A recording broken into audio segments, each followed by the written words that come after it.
Ngayon, gagawa na talaga ako ng YouTube video. And alam ko naman na dati pa talaga ako gumawa ng YouTube channel, pero ngayon lang talaga ako gumawa ng ng YouTube video. So, let's do it. 1. So, yung pinakauna, syempre, pangalan ko. Yung full name ko is Amiel Franco Lainez Garcia. Yung Amiel galing kay mami ko kasi daw nakita daw niya yun sa Bible, kaya yun daw yung kinuha niya. Tapos yung Franco galing sa kapatid ni mami ko, kay tito ko, kaya Amiel Franco pangalan ko. Tapos yung Lainez, syempre middle initial yun ni mami ko. 2. So yung pangalawa ay birthday ko. So pinanganak ako nung November 21, 2003. So wag na kayo magtaka kung favorite number ko talaga is 21 kasi yun yung day na pinanganak ako. 3. Pangatlo naman, pinanganak ako sa Holy Family sa Angeles City. Umaga daw ako pinanganak, tapos cesarean pa. Kaya yun. So alam niyo na kung saan ako pinanganak.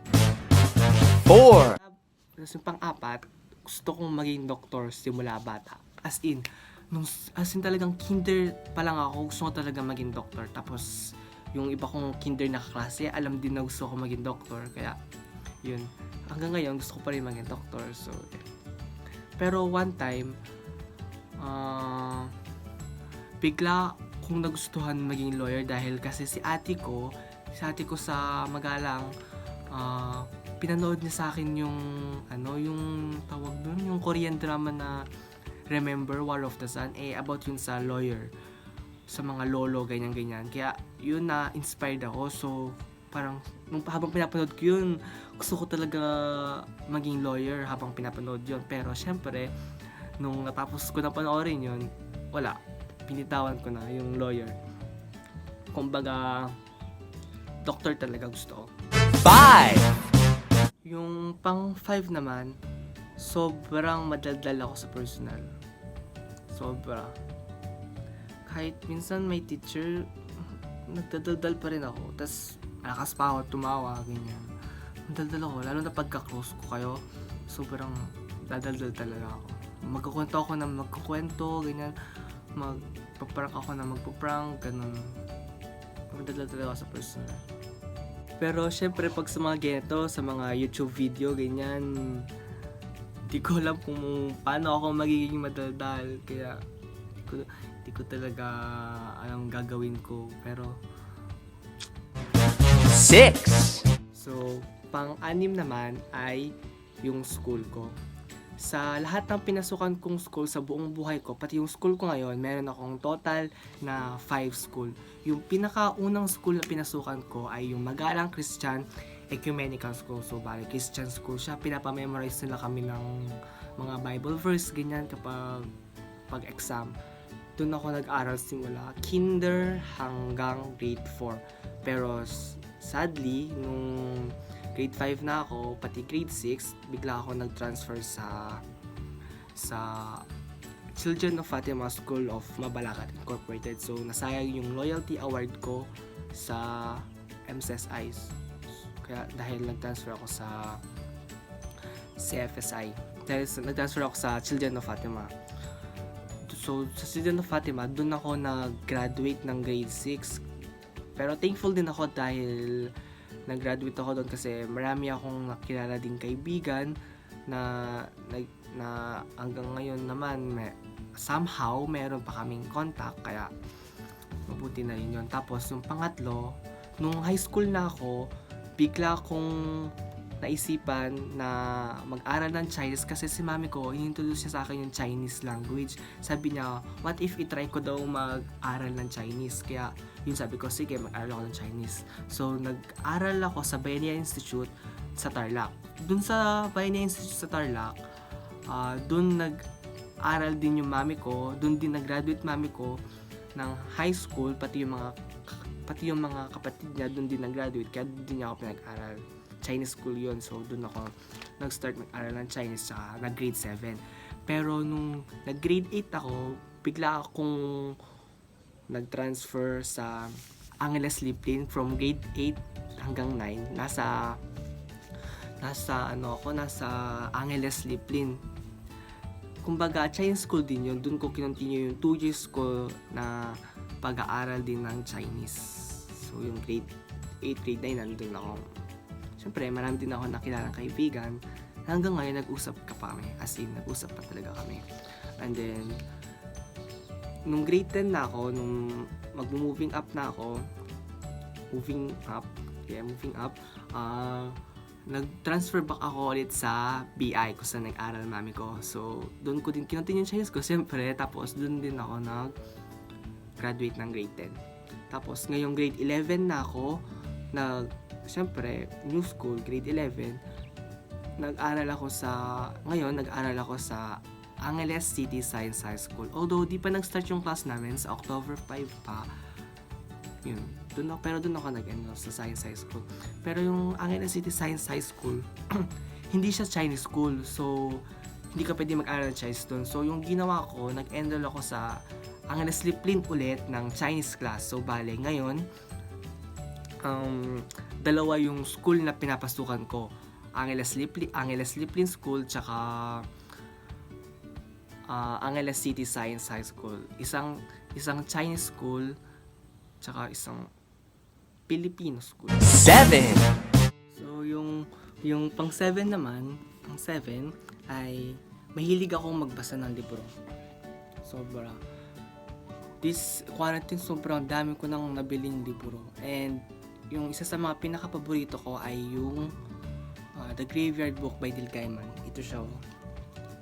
Sobrang ganda ng story niya. About siya sa bata na lumaki sa graveyard dahil nung bata pa lang siya, namatay na yung mga magulang niya. Kaya, sobrang ganda. Sobrang ganda din ng lesson na matututunan niyo. 8. So, yung pang 8 naman ay, aside sa Philippine National Anthem, meron pa akong memorized na 3 national anthem. Yun yung New Zealand, Australia, tsaka China. Yung Australia tsaka New Zealand, minemorize ko yun nung grade 6 pa ako. Sobrang bata ko pa noon, minemorize ko na. Kasi dati, favorite country ko talaga is Australia. Kaya minemorize ko talaga yung national anthem nila. Nag-check talaga ako i-memorize. Tapos, syempre, yung New Zealand, nasa part siya ng Australian continent. Kaya, minemorize ko din. Tsaka maganda din yung national anthem nila. Tapos, yung China, kakamemorize ko lang recently, this tawag dito, this quarantine kasi bored. Kaya, minemorize ko. Kaya yun, somehow feel proud ako sa sarili ko kasi aside sa national anthem natin, may memorize din akong 3 national anthem ng ibang bansa. 9. Tapos, 9. Favorite color ko ay green. As in, sobrang favorite color ko yung green. Tsaka, tingnan mo, makikita nyo naman na background ko talaga is green. Puno ng halaman. So, favorite ko talaga green. Although, hindi naman necessary na lahat ng gamit ko green. Pwede yung mga ibang gamit lang, pero wag lahat kasi wala. Hindi ko feel na buong gamit ko green kahit na favorite color ko. Konting gamit okay lang yun, pero wag masyado madami. 10. Yung pang 10 naman ay sobrang moody ko. As in, mabilis akong mainis sa mga bagay-bagay. Pero minsan naman pinipigilan ko. Pero pagka-close kita, mas makikita mo yun. As in, pagka-close talaga, makikita mo talaga yung pagka-moody ko. Lagi akong naiinis, ganyan. 11. Pang 11 naman, dati, sobrang dami kong pimple. As in, nag-start tumubo yung pimple ko grade 6. Nung grade 6 ako, as in, madami na talagang tumubo na pimple sa akin. Tsaka nung grade 7 ako, madami din akong pimple dati. Nung grade 7, nagpa-derma pa nga ako Tapos, tinanggal yung pimple ko, isa-isa. Sobrang sakit. As in, mahapde sa mukha. Sobrang mahapde na masakit. Yun. Pero ngayon naman, konti na lang yung pimple ko kasi although di ako gumagamit ngayon ng mga like, hindi ko na ginagamit ngayon. Sa ngayon, as in ngayon talaga na yung cream na pinapahid ko sa mukha ko. Kumbaga, face wash lang ngayon. Thankful ako kasi hindi masyado tumutubo ngayon yung pimple ko, which is a good thing naman. Well, Yung pang 12 naman ay bigote ko. As in, nung nasa high school, as in, hindi ko sinishave yung, except grade 10, hindi ko sinishave yung bigote ko. Hinahayaan ko lang. Tapos hindi ko sinishave talaga. Tapos nung grade 9 na ako, one time, pinawax ko. One time lang naman, tapos yun, hinayaan ko na. Tapos ngayong grade 10, as in talagang sinishave ko na talaga. 13. Yung pang 13 naman, first time kong mag-commute nung grade 8 ako. As in, kasi nung grade 7, pababa, lagi akong sinusundo sa school, lagi akong hinahatid sa school, hindi ako nagko-commute. Pero nung grade 8 ako, since Angeles Liplin yun, medyo malayo sa bahay namin kasi mabalakat pa yung bahay namin. So, yun, tinuruan ako ni mami kong mag-jeep.